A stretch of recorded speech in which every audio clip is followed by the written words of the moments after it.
Hey everyone, Romance Dawn here, back again with another theory. Today we'll be romanticizing about Zoro and his swordsman spirit. There's a lot of talk and videos about Zoro's eye and his demons. I'd like to go a completely different angle. To start this video off, I'd like to first talk about Oda.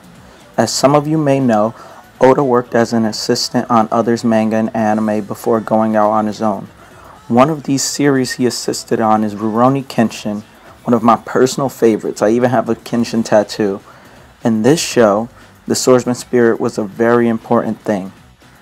Early in the series, we meet a character named Jine, who has the ability to use his spirit in an interesting way. With his eyes, he uses his spirit to paralyze weak people with fear. Sound familiar? However, this power doesn't work on other people with strong spirits. Or should I say, a strong will. Yes, this power, I believe it was called Shino Ippo, if you have a strong will not affect you. Later in the series, the main character Kenshin's spirit becomes so strong that the wind picks up and leaves begin to rise and tear from the sheer presence alone. However, his opponent Shishio's spirit manifests itself in flames, and the torches around them's flames begin to rise. Now, I say all of that to say this. Maybe Oda took a page out of that book. Basically, in that series, there was a man who used his spirit in basically the same way as Conqueror's Haki is used. Later, we see swordsmen manifest their spirits in different ways depending on the warrior. What if Zoro is not possessed? His attacks are just how he manifests his swordsman spirit.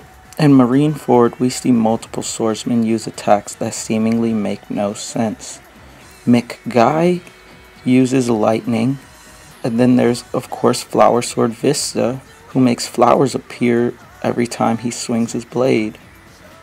High-level swordsmen all seem to manifest their swordsman spirit. Even Kinemon has his fire, and Brook has his ice.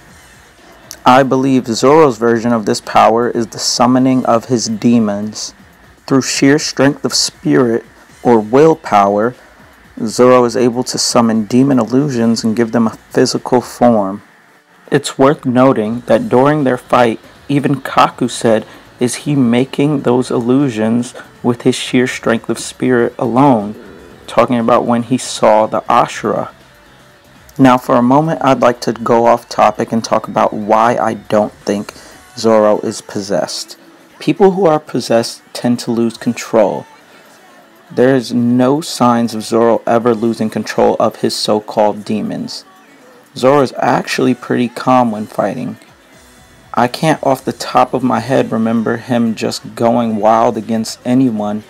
His moves tend to be equally powerful and graceful, not the movements of a raged out demon. Now, before Zoro ever got his hands on a cursed sword, he used demon attacks like Onigiri.